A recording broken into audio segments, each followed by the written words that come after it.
محترم سامعین، السلام علیکم ورحمۃ اللہ وبرکاتہ۔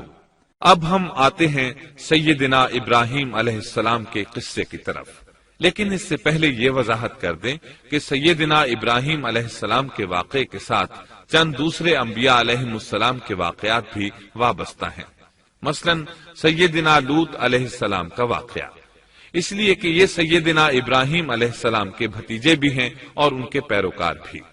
اسی طرح آپ کے صاحبزادوں سیدنا اسماعیل اور سیدنا اسحاق علیہ السلام کے واقعات ساتھ ساتھ چلتے ہیں۔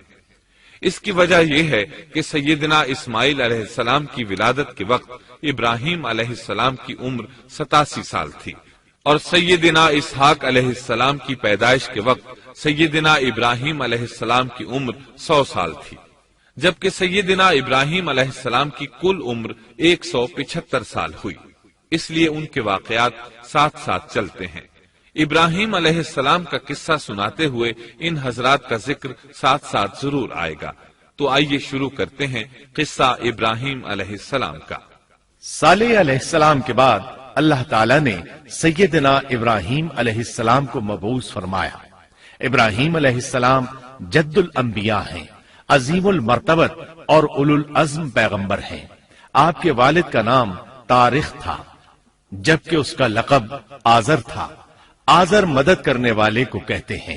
یہ شخص اپنے قبیلے کے افراد کی مدد کیا کرتا تھا، غمخواری کرتا تھا، اس لیے اس کا لقب آزر مشہور ہو گیا تھا۔ قرآن مجید میں ابراہیم علیہ السلام کا قصہ 73 مقامات پر ذکر ہوا ہے۔ یہ 73 مقامات 25 سورتوں میں ہیں، اور یہ بات ابراہیم علیہ السلام کے بلند مرتبت ہونے پر دلالت کرتی ہے۔ ابراہیم علیہ السلام بھی سام بن نوح علیہ السلام کی نسل سے ہیں۔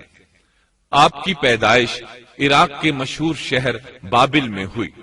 یہ عراق کے شمال میں واقع تھا اور آج بھی موجود ہے۔ بہت بڑا شہر ہے، اس وقت بھی بڑی آبادی پر مشتمل تھا۔ یہاں بت پرستی عام ہو چکی تھی۔ اللہ تعالی سورۃ العنکبوت آیت 25 میں فرماتے ہیں، ابراہیم نے کہا کہ تم نے جن بتوں کی پرستش اللہ کے سوا کی ہے، انہیں تم نے اپنی آپس کی دنیاوی دوستی کے بنا پر معبود ٹھہرا لیا ہے۔ مطلب یہ کہ وہ لوگ اللہ کی عبادت بتوں کو اللہ کا شریک ٹھہرا کر کرتے تھے۔ ابراہیم علیہ السلام نے اپنے باپ سے اور اپنی قوم سے کہا کہ یہ مورتیاں جن کے تم مجاور بنے بیٹھے ہو کیا ہیں؟ انہوں نے جواب دیا، ہم نے اپنے باپ دادوں کو انہی کی عبادت کرتے پایا ہے۔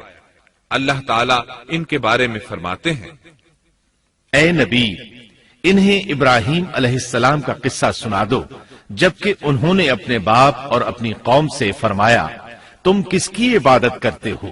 کہنے لگے، بتوں کی، ہم تو برابر ان کے مجاور بنے بیٹھے ہیں۔ ابراہیم علیہ السلام نے فرمایا، جب تم انہیں پکارتے ہو تو کیا وہ سنتے بھی ہیں یا تمہیں نفع اور نقصان پہنچا سکتے ہیں؟ انہوں نے کہا، یہ ہم کچھ نہیں جانتے، ہم نے تو اپنے باپ دادوں کو اسی طرح کرتے پایا ہے۔ مطلب یہ کہ یہ بت پرستی انہیں ورثے میں ملی تھی۔ وہ جن معبودوں کی عبادت کرتے تھے، نہ وہ ان کی پکار کو سنتے تھے، نہ ہی ان کے نفع و نقصان پر قادر تھے۔ اسی لیے ابراہیم علیہ السلام انہیں جھنجھوڑ رہے تھے، لیکن اندھی تقلید اور بشری عقل کے بیکار ہو جانے نے انہیں یہ سب سوچنے سے عاری کر دیا تھا۔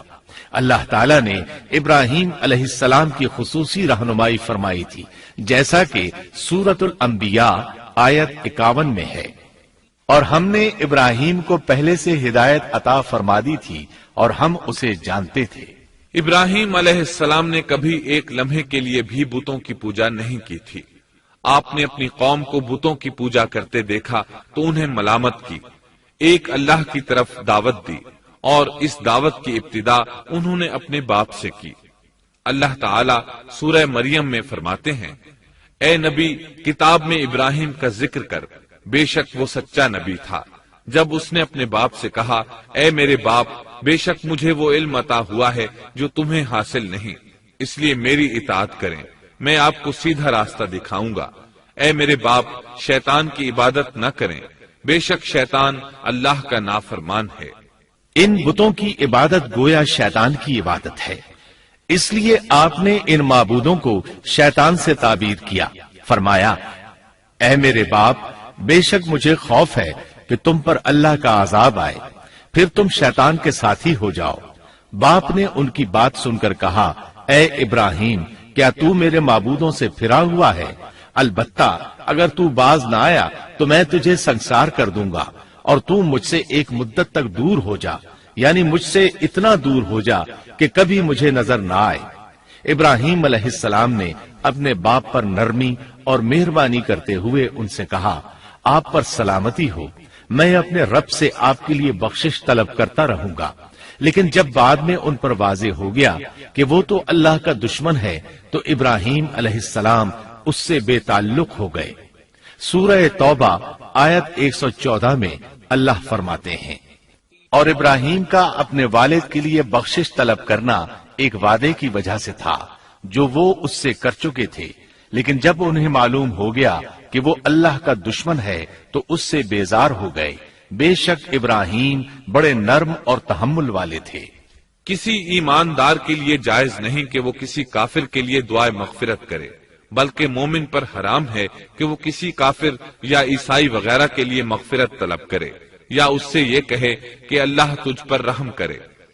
ابراہیم علیہ السلام کے والد نے انہیں دھمکی دی تھی کہ اگر تم اس دعوت سے باز نہ آئے تو میں تمہیں سنسار کر دوں گا۔ اس کے جواب میں ابراہیم علیہ السلام اپنے والد کے ساتھ انتہائی شفقت سے پیش آئے اور اس سے کہنے لگے میں آپ کے لیے اپنے رب سے استغفار کرتا رہوں گا، اس لیے کہ آپ اپنے والد پر بے حد مہربان تھے۔ اسی لیے اللہ تعالیٰ بھی ابراہیم علیہ السلام پر بے حد مہربان تھے اور آپ کا لقب خلیل الرحمن رکھ دیا گیا۔ خلت محبت کا وہ انتہائی درجہ ہے جس کے ساتھ دل محبت سے بھر جاتا ہے، یعنی وہ بہت سے لوگوں سے بڑھ کر اللہ تعالیٰ کو محبوب تھے۔ والد کے سخت جواب کے بعد ابراہیم علیہ السلام نے ان سے علیحدگی اختیار کر لی اور انہیں مخاطب کر کے فرمایا میں تمہیں چھوڑتا ہوں اور جنہیں تم اللہ کے سوا پکارتے ہو ان کو بھی چھوڑتا ہوں، میں اپنے رب کو پکاروں گا، مجھے امید ہے میں اپنے رب کو پکار کر محروم نہیں رہوں گا۔ آپ اللہ کے پیارے اور پسندیدہ نبی تھے۔ جب آپ نے اپنی قوم کو توحید کی دعوت دی اس وقت آپ نوجوان تھے، آپ کی عمر 16 سال تھی۔ ساتھ میں آپ اس بات پر غور و فکر بھی کرتے کہ آخر یہ لوگ بتوں کی پوجا کیوں کرتے ہیں۔ آپ کا دل ان کے شرک پر بہت کوڑتا۔ آخر آپ نے مصمم ارادہ کر لیا کہ اس شر اور فساد کی جڑ کو کاٹ کر رہیں گے، یعنی ان بتوں کو توڑ کر رہیں گے۔ آپ اپنی قوم کو بتوں کو توڑ دینے کی دھمکی دیتے رہے۔ اس دھمکی کا ذکر اللہ تعالیٰ نے سورۃ الانبیاء آیت 57 میں کیا ہے، اور اللہ کی قسم میں تمہارے بتوں کا علاج کروں گا جب تم پیٹھ پھیر کر جا چکے ہوگے۔ یہ بات ابراہیم علیہ السلام نے پوشیدہ نہیں اعلانیہ کہی تھی۔ آخر انتظار کا وقت ختم ہوا، عید کا دن آ پہنچا۔ عید کے دن وہ لوگ صبح سویرے گھر سے نکلنے سے پہلے کھانا پکا کر اپنے معبودوں کے سامنے رکھتے تھے، پھر شہر سے باہر ایک میدان میں جمع ہوتے، وہاں کھیلتے کودتے خوشیاں مناتے، ناز سے چلتے پھرتے اور کھانا کھاتے۔ شام کو گھروں کی طرف آتے، صبح بتوں کے پاس جو کھانا رکھ گئے تھے اس کو اٹھاتے اور تبرک سمجھ کر کھا جاتے۔ اپنے معمول کے مطابق انہوں نے عید کی تیاری کر لی، لیکن ابراہیم علیہ السلام تیار نہ ہوئے، اس لیے کہ وہ تو ان کے ساتھ جانے کا ارادہ ہی نہیں رکھتے تھے۔ وہ لوگ جانے سے پہلے ابراہیم علیہ السلام کے پاس آئے اور کہنے لگے کیا آپ ہمارے ساتھ نہیں جائیں گے؟ سیدنا ابراہیم علیہ السلام نے آسمان کی طرف نگاہ کی اور فرمایا میں بیمار ہوں۔ یہ تمام واقعہ سورۃ الانبیاء آیات 51 تا 58 میں بیان ہوا ہے۔ یقیناً ہم نے ابراہیم کو پہلے سے ہدایت فرما دی تھی اور ہم اسے جانتے تھے، جبکہ اس نے اپنے باپ سے اور اپنی قوم سے کہا کہ یہ مورتیاں جن کے تم مجاور بنے بیٹھے ہو کیا ہیں؟ سب نے کہا ہم نے اپنے باپ دادوں کو انہی کی عبادت کرتے پایا ہے۔ آپ نے فرمایا پھر تو تم اور تمہارے باپ دادا سبھی یقیناً کھلی گمراہی میں مبتلا رہے۔ کہنے لگے کیا آپ سچ مچ ہمارے پاس حق لائے ہیں یا یوں ہی مذاق کر رہے ہیں؟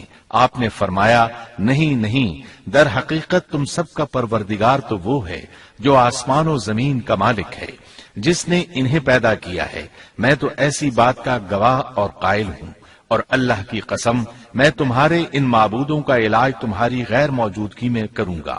پس اس نے ان سب کے ٹکڑے کر دیے، البتہ صرف بڑے بت کو چھوڑ دیا، یہ اس لیے کیا کہ وہ سب اس کی طرف لوٹے۔ ابراہیم علیہ السلام نے لوگوں کے ساتھ عیدگاہ جانے سے انکار کیا اور عذر پیش کیا کہ وہ بیمار ہیں۔ وہ لوگ آپ کو چھوڑ کر چلے گئے۔ بعد میں ابراہیم علیہ السلام ان بتوں کے پاس گئے، دیکھا کہ ان کے سامنے کھانا پڑا ہے۔ چونکہ سب لوگ کھانا لائے تھے اس لیے یہ کھانا بہت زیادہ تھا، لیکن ان جھوٹے معبودوں نے اسے کھانا تو درکنار اس کو چھوا تک نہ تھا۔ ابراہیم علیہ السلام نے انہیں مخاطب کر کے کہا، یہ اتنا کھانا تمہارے سامنے پڑا ہے، تم اس کو کھاتے کیوں نہیں؟ تمہیں کیا ہو گیا کہ بات تک نہیں کرتے؟ پھر پوری قوت سے دائیں ہاتھ سے کلہاڑا مار کر ان کے ٹکڑے ٹکڑے کر دیے، لیکن بڑے بت کو چھوڑ دیا تاکہ سب اسی کی طرف رجوع کریں۔ تمام چھوٹے بتوں کو توڑ کر کلہاڑا اس بڑے بت کے کندھے پر رکھ دیا۔ مشرکین میلے سے لوٹے تو دیکھا ان کے سارے معبود اوندھے منہ ٹوٹے پھوٹے پڑے ہیں، ان کے تمام معبودوں کو توڑ دیا گیا تھا۔ وہ حیران رہ گئے کہ یہ کیسے ہو گیا، کس نے کیا؟ کہنے لگے یہ کام کس ظالم کا ہے، اس نے ہمارے معبودوں کی توہین کی ہے۔ اس وقت جن لوگوں نے ابراہیم علیہ السلام کا وہ کلام سنا تھا انہیں ان کا خیال آ گیا، کہنے لگے وہ نوجوان جس کا نام ابراہیم ہے اسے ہم نے اپنے بتوں کی مذمت کرتے سنا ہے۔ اللہ کی قدرت کہ ابراہیم علیہ السلام کا جو مقصد تھا وہ خود بخود پورا ہو رہا تھا۔ قوم کے لوگ مشورہ کر رہے تھے کہ سب کو جمع کرو اور اسے بلاؤ، پھر اسے سزا دو۔ چنانچہ تمام اہل باطل چھوٹے بڑے جمع ہو گئے، کارروائی شروع ہو گئی۔ کہنے لگے اے ابراہیم، ہمارے معبودوں کے ساتھ یہ لغو حرکت تو نے کی ہے۔ ابراہیم علیہ السلام نے جواب دیا، یہ کام تو اس بڑے بت کا ہے، مجھ سے کیوں پوچھتے ہو؟ تم اپنے معبودوں سے کیوں نہیں پوچھ لیتے کہ ان کے ٹکڑے کس نے اڑائے ہیں؟ ابراہیم علیہ السلام کا جواب سن کر وہ سب سوچ میں پڑ گئے، پھر کہنے لگے ہم نے بڑی غلطی کی، اپنے معبودوں کے پاس کسی کو حفاظت کے لیے نہیں چھوڑا۔ اس قدر واضح بات محسوس کر کے بھی وہ ظالم ایمان نہ لائے، بلکہ شیطان نے ان کے دلوں میں وسوسہ ڈالا اور انہوں نے غور و فکر کر کے کہا، اے ابراہیم، کیا تمہیں علم نہیں، یہ تو بے زبان ہیں، یہ بول نہیں سکتے۔ اب ابراہیم علیہ السلام نے فرمایا، تب پھر تم اللہ کے سوا اس چیز کی عبادت کرتے ہو جو تمہیں کچھ بھی نفع نہ دے سکے اور نہ نقصان پہنچا سکے۔ تعجب ہے تم پر اور ان پر بھی جنہیں تم اللہ کے سوا پکارتے ہو، کیا تم میں بالکل عقل نہیں؟ اس طرح ابراہیم علیہ السلام نے ان پر حقیقت خوب اچھی طرح واضح کر دی۔ ان سے فرمایا تم ان کی پوجا کرتے ہو جن کو تم خود تراشتے ہو، یعنی ان کا حال تو یہ ہے کہ تم نے ان کو خود اپنے ہاتھوں سے تراشا اور ان کی عبادت کرنے لگے، جبکہ تمہیں اور تمہاری بنائی ہوئی چیزوں کو اللہ ہی نے پیدا کیا ہے۔ ابراہیم علیہ السلام نے ایک کلہاڑے کی مدد سے ان سب بتوں کو تہس نہس کر دیا تھا۔ یہ اس بات کی واضح ترین نشانی تھی کہ یہ بالکل بے بس ہیں، لیکن اس واضح نشانی کے باوجود وہ اپنے کفر ہی پر ڈٹے رہے اور لگے ابراہیم علیہ السلام کو دھمکیاں دینے۔ کہنے لگے اس کے لیے ایک آتش کدہ بناؤ اور اسے اس دہکتی آگ میں ڈال دو۔ پھر ان لوگوں نے ایک چٹیل میدان کا انتخاب کیا جہاں مٹی نام کی کوئی چیز نہیں تھی۔ اس میدان کو پتھروں کی باڑ کے ساتھ گھیر دیا گیا۔ پھر سب لوگوں کو حکم دیا گیا کہ وہ لکڑیاں جمع کر کے اس گھیری ہوئی جگہ میں رکھیں۔ چنانچہ سب لوگ لکڑیاں جمع کر کے وہاں لانے لگے، یہاں تک کہ عورتوں اور بچوں نے بھی اس کام میں بڑھ چڑھ کر حصہ لیا۔ میدان میں اتنی لکڑیاں جمع ہو گئیں کہ زمین نظر نہیں آتی تھی۔ یہ لکڑیاں زمین پر ایک اونچی دیوار محسوس ہوتی تھیں۔ پھر ان لکڑیوں کو آگ لگائی گئی۔ جب آگ کے شعلے آسمان سے باتیں کرنے لگے تو انہوں نے ابراہیم علیہ السلام کو آگ میں ڈالنے کے لیے ایک جھولا تیار کیا۔ اس میں سیدنا ابراہیم علیہ السلام کو رکھا گیا۔ اس وقت آپ نے یہ دعا پڑھی، حسبنا اللہ ونعم الوکیل، ہمیں اللہ کافی ہے اور وہی بہترین کارساز ہے۔ یہ کلمہ ہر محتاج اور مصیبت زدہ کو پڑھنا چاہیے۔ بخاری میں ہے، رسول اللہ صلی اللہ علیہ وسلم نے فرمایا، حسبنا اللہ و نعم الوکیل ابراہیم علیہ السلام نے اس وقت فرمایا تھا جب انہیں آگ میں پھینکا جانے لگا تھا۔ مطلب یہ کہ ہم اللہ ہی پر بھروسہ کرتے ہیں، اس کے سوا ہمارا کسی پر بھروسہ نہیں۔ بعض روایات میں یہ بھی ہے کہ جب ابراہیم علیہ السلام کو آگ میں ڈالا جانے لگا تو جبریل علیہ السلام آئے اور کہا، اے ابراہیم، کوئی حاجت ہے تو میں حاضر ہوں۔ ابراہیم علیہ السلام نے فرمایا، اگر تم اپنی مرضی سے آئے ہو تو مجھے تمہاری کوئی ضرورت نہیں۔ ایک دوسری روایت میں ہے کہ بارش کے فرشتے نے حاضر ہو کر کہا تھا، اے ابراہیم، مجھے حکم دیجئے میں بارش برسا کر اس آگ کو بجھا دوں۔ لیکن ایسی تمام روایات ضعیف ہیں۔ یوں بھی اللہ کا حکم ان سے پہلے کام کرنے والا تھا۔ اللہ تعالی سورہ انبیاء آیت 69 اور 70 میں فرماتے ہیں، ہم نے کہا، اے آگ ابراہیم پر ٹھنڈی ہو جا اور سلامتی والی ہو جا۔ گو انہوں نے ابراہیم کا برا چاہا لیکن ہم نے انہیں ہی نقصان پانے والا کر دیا۔ چنانچہ جب ابراہیم علیہ السلام کو آگ میں ڈالا گیا تو وہ ٹھنڈی ہو گئی۔ ابن عباس رضی اللہ عنہما فرماتے ہیں، اگر اللہ تعالیٰ آگ سے یہ نہ فرماتے کہ سلامتی والی ٹھنڈی ہو جا تو وہ اس قدر سرد ہو جاتی کہ اس کی ٹھنڈک سے تکلیف محسوس ہوتی۔ گویا آگ بھی اللہ کے حکم کے بغیر نہیں جلا سکتی، چھری اللہ کے حکم کے بغیر نہیں کاٹ سکتی، اس لیے کہ یہ بھی اللہ کی مخلوق ہیں اور ان کی قدرت بھی اللہ کے پاس ہے۔ وہ چاہے تو ان کو قدرت عطا کر دے، چاہے تو قدرت واپس لے لے۔ آگ کو ٹھنڈا ہونے کا حکم ہوا، وہ ٹھنڈی ہو گئی۔ اس نے نہ ابراہیم علیہ السلام کے کپڑے جلائے، نہ جسم کے کسی حصے کو کوئی نقصان پہنچایا، صرف وہ رسیاں جلائیں جن سے آپ کو باندھا گیا تھا۔ سبحان اللہ۔ لوگ آگ کے گرد اس انتظار میں کھڑے تھے کہ جو ہی انہیں آگ میں پھینکا جائے گا وہ جل کر راکھ ہو جائیں گے، لیکن وہ یہ دیکھ کر حیران رہ گئے کہ ابراہیم علیہ السلام بڑے ناز سے آگ کے درمیان بیٹھے ہیں۔ بعض روایات میں ہے کہ ابراہیم علیہ السلام فرمایا کرتے تھے، مجھے ان دنوں جو راحت اور سکون حاصل تھا ویسا آگ سے نکلنے کے بعد نہیں ہوا۔ لوگ اس معجزے کو دیکھ کر حیرت زدہ تھے۔ پھر ابراہیم علیہ السلام آگ سے نکلے۔ اتنا بڑا معجزہ دیکھنے کے باوجود لوط علیہ السلام کے سوا کوئی شخص پورے بابل شہر سے ان پر ایمان نہ لایا۔ اللہ تعالیٰ فرماتے ہیں، پس ابراہیم پر لوط ایمان لائے۔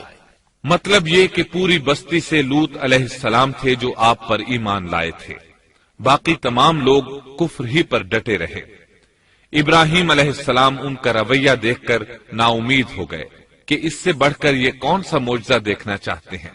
ان کے بتوں کو توڑ دیا گیا، اپنی آنکھوں سے اللہ کی نشانی ان لوگوں نے دیکھی، پھر بھی یہ ایمان نہیں لائے، چنانچہ آپ نے وہاں سے ہجرت کا ارادہ فرما لیا۔ اس وقت بابل پر نمرود نامی بادشاہ کی حکومت تھی۔ کہا جاتا ہے کہ زمین کے بیشتر حصے پر اسی کی حکمرانی تھی۔ جب اس کے پاس یہ خبریں پہنچیں کہ ابراہیم علیہ السلام کو آگ میں ڈالا گیا لیکن آگ نے انہیں نہیں جلایا تو اس نے ابراہیم علیہ السلام کو اپنے دربار میں پیش کرنے کا حکم دیا۔ ابراہیم علیہ السلام کو وہاں لایا گیا۔ نمرود نے ان سے ان کے رب کے بارے میں سوال کیا۔ اللہ تعالیٰ سورۃ البقرہ آیت 258 میں فرماتے ہیں، کیا تو نے اس شخص کو نہیں دیکھا جس نے ابراہیم سے اس کے رب کے متعلق جھگڑا کیا اس لیے کہ اللہ نے اسے سلطنت دی تھی۔ ایک روایت میں ہے کہ 4 بادشاہوں نے زمین کے بیشتر حصے پر حکمرانی کی ہے، ان میں سے ایک نمرود ہے۔ نمرود اپنے وقت کا حاکم و بادشاہ تھا۔ ابراہیم علیہ السلام سے جب اس کی اللہ تعالیٰ کے بارے میں بات چیت ہوئی تو ابراہیم علیہ السلام نے کہا، میرا رب وہ ہے جو زندہ کرتا ہے اور مارتا ہے۔ جواب میں اس نے کہا، میں بھی زندہ کرتا ہوں اور مارتا ہوں۔ چنانچہ اس نے حکم دیا کہ جیل سے 2 آدمیوں کو لے آؤ۔ جیل سے 2 ایسے آدمیوں کو لایا گیا جن کے لیے سزائے موت کا فیصلہ ہو چکا تھا۔ اس نے ان میں سے ایک کے قتل کا حکم دیا، دوسرے کو معاف کر دیا۔ اس سے اس نے یہ ثابت کرنا چاہا کہ وہ بھی زندہ کر سکتا ہے اور موت دے سکتا ہے، اور کہنے لگا دیکھ لو میرے حکم سے لوگ مرتے ہیں اور میرے حکم سے انہیں زندگی ملتی ہے۔ اس کی بات سن کر ابراہیم علیہ السلام نے غور کیا کہ اگر وہ اس سے موت و حیات کے باریک فلسفے پر بحث کریں گے تو نمرود کا مقصد پورا ہو جائے گا اور میرا مقصد پورا نہیں ہو پائے گا۔ اس لیے بحث و مباحثے کی بجائے کوئی مضبوط دلیل پیش کر دی جائے تاکہ حق و باطل کے درمیان فرق واضح ہو جائے۔ چنانچہ آپ نے فرمایا بے شک اللہ سورج کو مشرق سے لاتا ہے، تو اس کو مغرب سے لے آ۔ کافر بادشاہ یہ سن کر مبہوت رہ گیا، اس کا سر جھک گیا۔ اللہ تعالیٰ فرماتے ہیں تب وہ کافر حیران رہ گیا اور اللہ نا انصافوں کو سیدھی راہ نہیں دکھاتا۔ ان تمام باتوں کے بعد نمرود کو یہ معلوم کرنے کی ضرورت نہیں رہی کہ ابراہیم علیہ السلام آگ سے کیسے نجات پا گئے، کیونکہ حقیقت اس پر آشکار ہو چکی تھی۔ وہ جان گیا تھا کہ اصل معاملہ کیا ہے۔ چنانچہ اس نے ابراہیم علیہ السلام سے کہا آپ اس ملک سے نکل جائیے، ہم آپ کو یہاں نہیں رہنے دیں گے۔ ابراہیم علیہ السلام نے عراق کو خیر بات کہا اور شام کی طرف ہجرت کر گئے۔ یہاں آ کر وہ حران نامی بستی میں مقیم ہوئے۔ اسی جگہ آپ نے اپنے چچا ہاران کی بیٹی سیدہ سارہ علیہ السلام سے شادی کی۔ اللہ تعالیٰ اس ہجرت کے بارے میں فرماتے ہیں اور ہم اسے یعنی ابراہیم اور لوط کو بچا کر اس زمین کی طرف لے آئے جس میں ہم نے جہان کے لیے برکت رکھی تھی۔ جب آپ حران کے مقام پر پہنچے تو وہیں ٹھہر گئے، وہیں رہنے لگے۔ یہاں آ کر آپ کا شمار بنو حران میں ہونے لگا۔ آپ لوگوں کو اسی شہر میں رہنے کی دعوت دیتے۔ اس شہر کے لوگ بتوں کی پوجا نہیں کرتے تھے بلکہ ستاروں کو پوجتے تھے۔ ابراہیم علیہ السلام نے جب ان کی یہ حالت دیکھی تو ارادہ کر لیا کہ ان لوگوں کو بتائیں گے کہ ستاروں کی عبادت کرنا باطل ہے۔ یہ لوگ چونکہ نجوم پرست تھے اس لیے ان کی عبادت کا وقت رات کو ہوتا تھا اور یہ لوگ رات کے وقت عبادت کرتے تھے، کیونکہ ان کے معبود یعنی ستارے رات ہی کو طلوع ہوتے ہیں۔ چنانچہ ابراہیم علیہ السلام انہیں یہ دکھانے کے لیے کہ ان چیزوں کی عبادت باطل ہے ایک دن ان کے ساتھ نکلے۔ اللہ نے آسمان کے دروازے کھول دیے تو ابراہیم علیہ السلام نے چاند، ستاروں، سیاروں اور آسمان و زمین کی سلطنت کو دیکھا۔ اللہ تعالیٰ نے ابراہیم علیہ السلام سے تمام پردے ختم کر دیے جو عام طور پر لوگوں کی آنکھوں پر ہوتے ہیں، اور انہوں نے وہ کچھ دیکھا جسے آج کی رصد گاہیں بھی نہیں دیکھ سکتی۔ اللہ تعالیٰ سورۃ الانعام آیت 75 میں فرماتے ہیں اور اسی طرح ہم نے ابراہیم کو آسمان اور زمین کی سلطنت کا مشاہدہ کرا دیا تاکہ وہ یقین کرنے والوں میں سے ہو جائے۔ بعض مفسرین نے لکھا ہے کہ یہ سب کچھ اللہ تعالیٰ نے ابراہیم علیہ السلام کو اس لیے دکھایا تھا کہ وہ ستاروں کی پرستش کرتے تھے۔ پھر اللہ تعالیٰ نے اپنی عبادت کی طرف ان کی رہنمائی فرمائی۔ جن مفسرین نے یہ بات لکھی وہ غلطی پر ہیں، کیونکہ ایک جلیل القدر رسول کے متعلق ایسا گمان کرنا کبیرہ گناہ ہے۔ آسمان اور زمین کی سلطنت اور دیگر معجزات دکھانے کے بعد اللہ تعالیٰ فرماتے ہیں آسمان اور زمین کی پیدائش یقیناً انسان کی پیدائش سے بہت بڑا کام ہے۔ اللہ تعالیٰ ایک دوسرے مقام پر فرماتے ہیں آسمان اور زمین میں بہت سی نشانیاں ہیں جن سے یہ منہ موڑ کر گزر جاتے ہیں۔ ابراہیم علیہ السلام حران شہر کے ستارہ پرستوں کو لے کر ایک رات نکلے۔ اچانک ایک ستارہ طلوع ہوا، اس کی چمک دمک بہت تھی، شکل صورت کے لحاظ سے بھی بہت خوبصورت تھا۔ اس وقت ابراہیم علیہ السلام نے بطور مذاق کہا یہ میرا رب ہے، لیکن جب وہ ستارہ کچھ دیر بعد چھپ گیا تو کہنے لگے یہ تو غروب ہو گیا، یہ رب کیسے ہو سکتا ہے؟ جو چھپ جائے وہ رب نہیں ہو سکتا، پس میں تو غروب ہونے والوں کو پسند نہیں کرتا۔ اگلے روز وہ پھر ان لوگوں کو ساتھ لے کر نکلے تو چاند کو دیکھا۔ یہ شکل صورت میں ستاروں سے کہیں زیادہ خوبصورت تھا، روشن تھا، لیکن یہ بھی غروب ہو گیا تو ابراہیم کہنے لگے اگر مجھے میرے رب نے ہدایت نہ کی تو میں گمراہ لوگوں میں شامل ہو جاؤں گا۔ اے اللہ تو کہاں ہے؟ اپنی طرف میری رہنمائی کر۔ ان باتوں سے ابراہیم علیہ السلام ان لوگوں کو غور و فکر کی دعوت دے رہے تھے تاکہ وہ غور کریں، آخر رب چھپ کیسے سکتا ہے؟ اگر چاند رب ہے اور دن کے وقت کسی کو اپنے معبود کی حاجت ہوگی تو وہ کیا کرے گا؟ لہذا چاند کسی صورت رب نہیں ہو سکتا۔ پھر جب دن چڑھا اور سورج طلوع ہوا تو کہنے لگے یہ میرا رب ہے، یہ تو سب سے بڑا ہے۔ پھر لوگوں کو مخاطب کر کے کہنے لگے تم رات کو چھوٹے چھوٹے ستاروں کی پوجا کرتے ہو، کیوں نہ تم اتنے بڑے ایک ہی رب کی پوجا کر لو۔ لیکن جب وہ بھی غروب ہو گیا تو کہنے لگے یقیناً میں تمہارے شرک سے بیزار ہوں، یہ معبود کیسے ہو سکتے ہیں؟ ان میں تو تبدیلی آتی رہتی ہے، کبھی طلوع ہوتے ہیں کبھی غروب ہوتے ہیں۔ یہ اس بات کی دلیل ہے کہ یہ مخلوق ہیں اور ان کا خالق کوئی اور ہے جس کے حکم کے یہ تابع ہیں۔ جب یہ خود مخلوق ہیں اور کسی اور کے تابع ہیں تو کسی کو نفع نقصان پہنچانے پر کس طرح قادر ہو سکتے ہیں؟ پھر اپنی قوم کو مخاطب کر کے کہنے لگے میں اپنا رخ اس کی طرف کرتا ہوں جس نے آسمانوں کو یکسو ہو کر پیدا کیا، اور میں شرک کرنے والوں میں سے نہیں ہوں۔ اب بھی وہ اپنی بات پر اڑے رہے۔ تب آپ نے فرمایا تم مجھ سے اللہ کے بارے میں جھگڑ رہے ہو، مجھے تو اللہ راہ دکھا چکا ہے اور اس نے مجھے دلیل عطا فرمائی ہے۔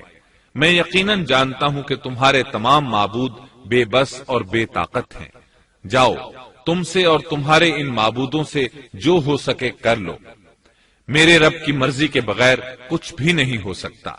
میرے رب نے ہر چیز کے علم کو اپنے گھیرے میں لے رکھا ہے، کیا پھر بھی تم نصیحت حاصل نہیں کرو گے؟ اور میں تمہارے معبودوں سے خوف کیوں کھاؤں؟ تم اللہ سے نہیں ڈرتے؟ ان کو اللہ کا شریک ٹھہرا رہے ہو، اللہ نے اس کی کوئی دلیل نازل نہیں کی۔ اگر تم میں صحیح علم ہے تو تم ہی بتلا دو کہ ہم دونوں جماعتوں میں سے امن کا زیادہ حقدار کون ہے؟ امن انہی کے لیے ہے جو ایمان لانے کے بعد دین کو شرک سے خلط ملط نہیں کرتے۔ حقیقت میں ہدایت یافتہ وہی لوگ ہیں، یہی ہمارے وہ دلائل تھے جو ہم نے ابراہیم علیہ السلام کو ان کی قوم کے مقابلے میں عطا کیے تھے، اور ہم جسے چاہیں مرتبے میں بڑھا دیں۔ بے شک تیرا رب بڑی حکمت والا ہے۔ ان لوگوں نے پھر بھی کفر ہی کیا، کوئی بھی ایمان نہ لایا۔ چنانچہ ابراہیم علیہ السلام نے ایک بار پھر ہجرت کی اور مصر جا پہنچے۔ مصر کے بادشاہ کو خبر ملی کہ ایک شخص ہجرت کر کے آیا ہے اور اس کے ساتھ ایک عورت ہے، وہ بہت زیادہ حسین و جمیل ہے۔ چنانچہ اس ظالم نے اپنے کارندوں کو بھیجا کہ اس عورت کو میرے پاس لے آؤ، ساتھ ہی اس سے پوچھنا کہ تمہارے ساتھ جو آدمی ہے وہ کون ہے، اگر وہ اس کا خاوند ہو تو اسے قتل کر دینا۔ ادھر بادشاہ نے اپنے کارندوں کو حکم دیا، ادھر اللہ نے ابراہیم علیہ السلام کی طرف وحی بھیج دی۔ انہوں نے سارا علیہ السلام سے کہا اگر وہ تجھ سے میرے بارے میں پوچھیں تو بتا دینا تم میری بہن ہو۔ پھر سارا سے بولے اے سارا، روئے زمین پر میرے اور تیرے سوا کوئی مومن نہیں، یعنی یہ کافروں کی سرزمین ہے، یہاں کوئی مومن نہیں، اس لحاظ سے تم میری دینی بہن ہو۔ پھر بادشاہ نے ابراہیم علیہ السلام کو پیش کرنے کا حکم دیا۔ اس نے آپ سے پوچھا یہ عورت کون ہے؟ آپ نے فرمایا یہ میری بہن ہے۔ اس طرح ابراہیم علیہ السلام کی زندگی میں 3 موقع ایسے آئے کہ انہوں نے اللہ کے دین کی حمایت اور مدافعت کے لیے توریہ کیا۔ توریہ کا مطلب یہ ہے کہ واقعہ کچھ اور ہو لیکن کوئی شخص کسی خاص مصلحت کی وجہ سے اسے 2 معانی والے الفاظ کے ساتھ اس انداز میں بیان کرے کہ سننے والا اس واقعہ کو نہ سمجھ سکے بلکہ اس کا ذہن خلاف واقعہ چیز کی طرف منتقل ہو جائے۔ شریعت نے بعض مخصوص حالات میں اس کی اجازت دی ہے۔ وہ 3 مواقع جہاں ابراہیم علیہ السلام نے توریہ فرمایا ان کی وضاحت کچھ اس طرح ہے۔ ایک یہ کہ آپ نے میلے پر نہ جانے کی غرض سے ان لوگوں سے کہا تھا کہ میں بیمار ہوں۔ دوسرے موقع پر یہ فرمایا تھا یہ کام اس بڑے سردار بت کا ہے۔ تیسرے سارا علیہ السلام کو دینی بہن قرار دیا۔ اس ظالم بادشاہ نے سارا علیہ السلام کو اپنی تحویل میں لے لیا۔ جب سارا علیہ السلام کو معلوم ہوا کہ وہ ایک بدکار شخص ہے تو انہوں نے اللہ تعالیٰ سے دعا کی، اے اللہ، تجھے معلوم ہے میں تجھ پر اور تیرے نبی پر ایمان لائی ہوں اور اپنے جسم کو اپنے خاوند کے سوا ہر ایک سے محفوظ رکھا ہے، لہذا آپ اس کافر کو مجھ پر مسلط نہ کیجیے گا۔ چنانچہ اس کافر بادشاہ نے جب سیدہ سارہ کو پکڑنے کے لیے اپنا ہاتھ بڑھایا تو اس کا ہاتھ شل ہو گیا اور اپنی جگہ پر جم گیا۔ وہ لگا چیخ پکار کرنے، اس میں اتنی طاقت نہ رہی کہ اپنے ہاتھ کو حرکت دے سکے۔ اس کی آواز سن کر اس کے محافظ بھاگے ہوئے آئے، انہوں نے اس کے ہاتھ کو چھڑانا چاہا لیکن چھڑا نہ سکے۔ اس کی یہ حالت دیکھ کر سیدہ سارہ خوف زدہ ہو گئیں۔ انہوں نے سوچا اگر یہ مر گیا تو لوگ کہیں گے اسے میں نے قتل کیا ہے، چنانچہ انہوں نے اللہ سے دعا کی کہ اسے چھوڑ دیا جائے۔ اللہ تعالیٰ نے آپ کی دعا قبول کر لی، اس کا ہاتھ ٹھیک ہو گیا، لیکن وہ ظالم پھر بھی نہ ڈرا۔ اس نے ایک بار پھر آپ کی طرف ہاتھ بڑھایا، اس کا ہاتھ پھر شل ہو گیا۔ سیدہ سارہ نے پھر دعا کی، وہ دوبارہ ٹھیک ہو گیا، وہ پھر بھی باز نہ آیا۔ تیسری بار پھر اس نے ان کی طرف ہاتھ بڑھایا، اس بار بھی اس کا ہاتھ شل ہو گیا۔ اب وہ سیدہ سارہ علیہ السلام سے کہنے لگا، اب کی بار اگر تو مجھے اس مصیبت سے نجات دلائے گی تو میں تجھے چھوڑ دوں گا اور کبھی تیرے آڑے نہیں آؤں گا۔ چنانچہ سیدہ سارہ علیہ السلام نے اللہ تعالی سے دعا کی، وہ ٹھیک ہو گیا۔ تب اس نے اپنے کارندوں کو آواز دی اور ان سے بولا، تم میرے پاس کسی انسان کو نہیں بلکہ سرکش جن کو لائے ہو۔ پھر اس نے انہیں رہا کر دیا، عزت و اکرام سے رخصت کیا اور ان کی خدمت کے لیے اپنی بیٹی ہاجرہ کو ساتھ کر دیا۔ سارہ علیہ السلام واپس لوٹی تو دیکھا کہ ابراہیم علیہ السلام نماز پڑھ رہے ہیں۔ نماز کے بعد انہوں نے پوچھا، سارہ، اس نے تمہارے ساتھ کیا سلوک کیا؟ سیدہ سارہ علیہ السلام نے سارا واقعہ سنا دیا۔ سن کر آپ نے فرمایا، الحمدللہ۔ پھر بولے، اب ہم یہاں نہیں رہیں گے بلکہ واپس جائیں گے۔ چنانچہ آپ ایک بار پھر فلسطین میں آ گئے، وہیں اپنی زندگی بسر کرنے لگے۔ اب ہم آگے بڑھتے ہیں۔ جب آپ فلسطین میں مستقل طور پر رہائش پذیر ہوئے تو لوط علیہ السلام بھی آپ کے ساتھ تھے۔ لوط علیہ السلام آپ کے بھتیجے تھے، ان کے والد کا نام ہاران تھا۔ یہ بچپن ہی سے سیدنا ابراہیم علیہ السلام کے زیر سایہ رہے، انہی کے ہاں پرورش پائی، اس لیے دین حق فوراً قبول کر لیا۔ جب سیدنا ابراہیم علیہ السلام نے عراق سے شام کی طرف ہجرت کی تو یہ آپ کے ساتھ تھے، وہاں سے حران گئے، تب بھی ساتھ تھے۔ پھر مصر کی طرف ہجرت کی تو بھی لوط علیہ السلام ان کے ساتھ تھے۔ آخر کار جب آپ نے مصر کو بھی خیر بات کہا اور فلسطین آ گئے تب بھی یہ ساتھ تھے۔ اب ابراہیم علیہ السلام نے لوط علیہ السلام کو حکم دیا کہ وہ بستی سدوم کی طرف چلے جائیں، اس لیے کہ اس بستی کے لوگ کفر کی انتہائی گہرائی میں جا چکے ہیں، انہیں کفر و شرک سے نکالنے کے لیے وہاں جائیں، انہیں اللہ کے احکام سنائیں، اللہ کی طرف دعوت دیں۔ چنانچہ لوط علیہ السلام تو اس طرف روانہ ہو گئے اور ادھر فلسطین میں صرف 3 مسلمان رہ گئے، ابراہیم علیہ السلام، ان کی زوجہ محترمہ سیدہ سارہ اور سیدہ ہاجرہ علیہ السلام وہیں رہائش پذیر رہے اور لوگوں کو مسلسل اللہ کی طرف دعوت دیتے رہے۔ یہاں یہ بے شمار مال و دولت کے بھی مالک بن گئے۔ جب ان کی عمر 85 یا 86 سال ہوئی تو سارہ علیہ السلام نے سوچا، میں بانجھ ہوں، میرے خاوند بوڑھے ہیں لیکن اولاد کی تمنا ہے، تو کیوں نہ میں اپنی لونڈی ہاجرہ ہدیے اور تحفے کے طور پر ابراہیم علیہ السلام کو دے دوں۔ چنانچہ ہاجرہ ابراہیم علیہ السلام کو مل گئیں، انہوں نے ان سے شادی کر لی۔ اللہ رب العزت نے جلد ہی ان کے بطن سے آپ کو اسماعیل علیہ السلام عطا فرمائے۔ ہاجرہ علیہ السلام کے ماں بننے پر اور ان کی اولاد کو دیکھ کر سیدہ سارہ علیہ السلام کو فطری طور پر غیرت کا احساس ہوا۔ اللہ کی قدرت دیکھیے، خود ہی انہیں ہاجرہ کو تحفے میں دیا تاکہ اولاد حاصل ہو، اور جب وہ ماں بن گئیں تو اب غیرت محسوس کر رہی ہیں۔ اپنی اس کیفیت سے مجبور ہو کر سیدہ سارہ نے ابراہیم علیہ السلام سے کہا، آپ مجھے اس کے ساتھ ایک جگہ پر نہ رکھیں۔ مورخین اور سیرت نگار لکھتے ہیں کہ ہاجرہ علیہ السلام ایک نطاق پہنا کرتی تھی، یعنی وہ جسم کے درمیان ایک لمبا کپڑا لٹکا لیتی تھیں تاکہ وہ کپڑا گھسٹ گھسٹ کر قدموں کے نشانات مٹا دے اور سارا کو نظر نہ آئے، کیونکہ سارا غیرت کی حد کو پہنچ چکی تھی۔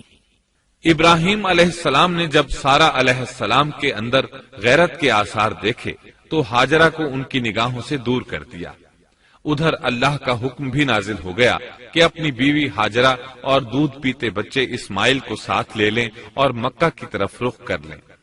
ابراہیم علیہ السلام مکہ کی طرف روانہ ہوئے، یہاں تک کہ مکہ پہنچ گئے۔ یہ جگہ اس وقت بالکل ویران اور بے آباد تھی، نہ کوئی انسان تھا، نہ پانی، نہ نباتات کے آثار تھے، غرض کوئی چیز نظر نہیں آتی تھی، بس پہاڑوں کے درمیان ایک بے آب و گیاہ میدان تھا۔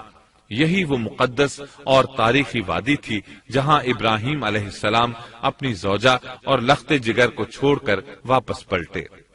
سیدہ ہاجرہ علیہ السلام کو بہت حیرت ہوئی، انہیں یہ امید نہیں تھی کہ ان کے خاوند انہیں ایک بے آباد جگہ تنہا چھوڑ کر چل دیں گے، اس پر بچے کی ذمہ داری الگ تھی۔ چنانچہ انہوں نے ابراہیم علیہ السلام کو آواز دی، لیکن انہوں نے مڑ کر بھی نہ دیکھا۔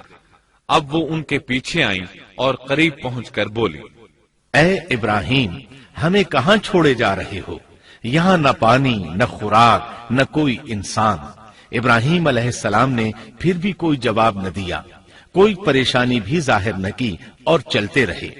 سیدہ ہاجرہ بھی آپ کے پیچھے چلتی رہیں اور پوچھتی رہیں کہ ہمیں کس کے حوالے کر کے جا رہے ہیں؟ یہاں تو کوئی بھی جاندار نہیں، مکمل طور پر بے آباد علاقہ ہے۔ لیکن انہوں نے اب بھی کوئی توجہ نہ دی۔ آخر سیدہ ہاجرہ نے کہا، کیا آپ کو اللہ نے اس کام کا حکم دیا ہے؟ اب آپ نے جواب میں فرمایا، ہاں۔ تب سیدہ ہاجرہ بولی، اگر یہ بات ہے تو اللہ تعالی ہرگز ہمیں ضائع نہیں ہونے دے گا۔ ابراہیم علیہ السلام مکے میں سیدنا اسماعیل علیہ السلام سے ملنے کے لیے آتے رہتے تھے۔ ایک روز آئے تو ان سے کہا، اے میرے بیٹے، اللہ تعالیٰ نے مجھے حکم دیا ہے کہ اس مقام پر اللہ کا گھر تعمیر کرنا۔ اسماعیل علیہ السلام نے فوراً کہا، میں حاضر ہوں۔ اس طرح انہوں نے کھدائی شروع کی۔ ایسے میں انہیں شیس علیہ السلام کی تعمیر کے آثار نظر آئے، انہوں نے اس پر تعمیر شروع کر دی۔ ایک روایت میں یہ بھی ہے کہ انہوں نے فرشتوں والی بنیادوں کے آثار بھی دیکھے۔ نبی کریم صلی اللہ علیہ وسلم کی جوانی کے دنوں میں جب مکے کے قریش نے کعبے کی تعمیر نئے سرے سے کی تو انہوں نے اس کی بنیادوں کو گہرا کرنا چاہا۔ وہ کھدائی کرتے ان سبز پتھروں تک پہنچ گئے جو پہاڑوں کی چوٹیوں کی طرح نظر آ رہے تھے۔ انہوں نے ان پتھروں کو نکالنا چاہا۔ ایک شخص نے کدال کے ذریعے ایک پتھر کو باہر نکالا تو اس کے نیچے سے اتنا نور نکلنے لگا کہ قریب تھا وہ شخص اندھا ہو جاتا۔ پھر پتھر خود بخود نیچے جا گرا اور اپنی جگہ پر جم گیا۔ اس کے بعد لوگوں نے ان پتھروں کو ہاتھ نہ لگایا اور تعمیر شروع کر دی۔ قرآن مجید میں تعمیر کعبہ اور بیت اللہ کا تذکرہ اس طرح آیا ہے، اور جب ہم نے بیت اللہ کے مکان میں ابراہیم کو جگہ دی اور فرمایا کہ میرے ساتھ شرک نہ کرنا اور میرے گھر کو طواف، قیام اور رکوع و سجود کرنے والوں کے لیے پاک رکھنا، اور فرمایا، بے شک لوگوں کے لیے جو پہلا گھر تعمیر کیا گیا ہے وہ مکہ میں ہے، وہ جہان والوں کے لیے برکت اور ہدایت کا ذریعہ ہے، اس میں واضح نشانیاں ہیں، مثلا مقام ابراہیم، تو جو کوئی حرم میں داخل ہوگا وہ امن میں آ جائے گا۔ اور فرمایا، اور یاد کرو اس وقت کو جب ابراہیم کو اس کے پروردگار نے کئی باتوں کے ذریعے آزمایا، وہ ان میں پورے اترے تو اللہ نے فرمایا، میں آپ کو تمام لوگوں کا امام بنا رہا ہوں۔ ابراہیم نے کہا، اے میرے رب، میری اولاد میں سے بھی امام بنائیے۔ جواب میں اللہ نے فرمایا، میرا امامت کا وعدہ ظالم لوگوں کے لیے نہیں ہے۔ اور اس وقت کو یاد کرو جب ہم نے بیت اللہ کو ثواب اور امن کی جگہ بنا دیا اور لوگوں نے مقام ابراہیم کو جائے نماز بنا لیا۔ ہم نے ابراہیم کو حکم دیا کہ میرے گھر کو طواف، اعتکاف، رکوع اور سجود کے لیے پاک رکھو، اور وہ وقت بھی یاد رکھو جب ابراہیم نے دعا کی، اے پروردگار، اس شہر کو امن والا بنا دے اور اس کے مومن بندوں کو پھلوں کا رزق عطا کر، اللہ تعالیٰ نے فرمایا میں کافروں کو بھی تھوڑا فائدہ دوں گا، پھر انہیں آگ کے عذاب کی طرف بے بس کر دوں گا، یہ پہنچنے کی جگہ بری ہے۔ اور وہ وقت یاد کرو جب ابراہیم اور اسماعیل بیت اللہ کی بنیادوں کو بلند کر رہے تھے اور دعا مانگ رہے تھے، اے ہمارے رب ہماری محنت کو قبول فرما، تو دعا کو سننے والا جاننے والا ہے، اور ہمیں اپنا فرما بردار بنا، ہماری اولاد میں سے بھی ایک فرما بردار گروہ بنا، اور ہمیں عبادت کا طریقہ سکھا اور ہم پر رجوع فرما، کیونکہ تو ہی توبہ قبول کرنے اور راہ فرمانے والا ہے۔ اے ہمارے رب ان لوگوں میں انہی میں سے ایک رسول بھیج جو ان پر تیری آیات کی تلاوت کرے اور انہیں کتاب و حکمت سکھائے، انہیں پاک کرے، یقیناً تو غالب حکمت والا ہے۔ تعمیر کے دوران جب ابراہیم علیہ السلام اس مقام تک پہنچے جہاں آج حجر اسود ہے تو اللہ تعالیٰ نے جنت سے ایک پتھر بھیجا۔ جب دیواریں انسانی قد کے برابر ہو گئیں تو اسماعیل علیہ السلام ایک پتھر لے آئے۔ اب ابراہیم علیہ السلام اس پتھر پر کھڑے ہوئے، وہ ننگے پاؤں تھے۔ اسی وقت پتھر پگھل گیا، ان کے پاؤں اس کے اندر کسی قدر دھنس گئے، پتھر پر ان کے پیروں کے نشانات آ گئے۔ اسی پتھر کو آج مقام ابراہیم کہا جاتا ہے۔ پہلے یہ پتھر بیت اللہ کی دیواروں کے ساتھ رکھا گیا تھا۔ جب لوگ طواف کے لیے آتے تو سیدنا ابراہیم کے پیروں کے نشانات دیکھنے کے لیے یہاں ہجوم ہو جاتا۔ اس طرح طواف کرنے والوں کو دقت کا سامنا ہوتا۔ سیدنا عمر رضی اللہ عنہ نے صحابہ کرام کے مشورے سے اس پتھر کو اس جگہ سے قدرے ہٹا کر نماز کی صفوں کے قریب کر دیا تاکہ طواف کرنے والوں کو دقت نہ ہو۔ یہ مقام بہت مقدس ہے۔ اللہ نے فرمایا ہے تم مقام ابراہیم کو جائے نماز مقرر کر لو۔ مقام ابراہیم کے قریب اس کے پیچھے ہو کر نماز پڑھنے کا موقع مل جائے تو لازماً وہاں 2 رکعت ادا کیا کرو، موقع نہ ملے تو پھر پوری مسجد حرام میں طواف سے فراغت والی 2 رکعت پڑھ لیا کرو۔ اس طرح کعبہ تعمیر ہوا، تب نیا حکم آیا، لوگوں میں جو استطاعت رکھے اس پر اللہ کے لیے حج بیت اللہ فرض ہے، اور جو شخص جان بوجھ کر اعراض کرے تو اللہ جہانوں سے بے نیاز ہے اور اسے اس کی کوئی پرواہ نہیں۔ ادھر ابراہیم علیہ السلام کو اللہ تعالی کی طرف سے اشارہ ہوا، لوگوں میں حج کا اعلان کر دیں۔ ابراہیم علیہ السلام کہنے لگے، اللہ میری آواز بھلا کس کس تک پہنچے گی؟ جواب آیا، آپ کے ذمے آواز لگانا ہے، پہنچانا ہمارا کام ہے۔ چنانچہ آپ عرفات کے ایک پہاڑ پر چڑھے اور آواز لگائی، لوگو بیت الحرام کا حج کرو۔ اللہ تعالیٰ نے معجزانہ طور پر یہ آواز تمام انسانوں تک پہنچا دی، خواہ وہ پیدا ہوئے تھے یا نہیں۔ دوسرا معجزہ یہ ہوا کہ اللہ نے بیت اللہ اور اس کے حج کی محبت لوگوں کے دلوں میں ڈال دی۔ اللہ نے فرمایا، اور آپ لوگوں میں حج کا اعلان کر دیں، وہ آپ کی طرف پیدل بھی آئیں گے اور دبلے پتلے اونٹوں پر بھی دور دور سے آئیں گے۔ اس طرح لوگ پیدل اور سوار ہو کر کثرت سے حج کے لیے آنے لگے اور یہ ویران علاقہ آباد ہونے لگا۔ یہ تھے حالات اور واقعات ابراہیم علیہ السلام کے۔ آپ نے 175 سال کی عمر میں وفات پائی۔ آپ سے پہلے سیدہ ہاجرہ علیہ السلام نے وفات پائی، اور ان کی وفات سے کچھ ہی عرصہ بعد سیدہ سارہ علیہ السلام 127 سال کی عمر میں فوت ہو گئیں۔ ان دونوں کی وفات کے بعد آپ غمگین رہنے لگے۔ آخر اتنی مدت تک ساتھ رہا تھا، آپ خلیل الرحمن تھے، آپ پر صحیفے بھی نازل ہوئے، آپ اللہ کے بے حد شکر گزار تھے۔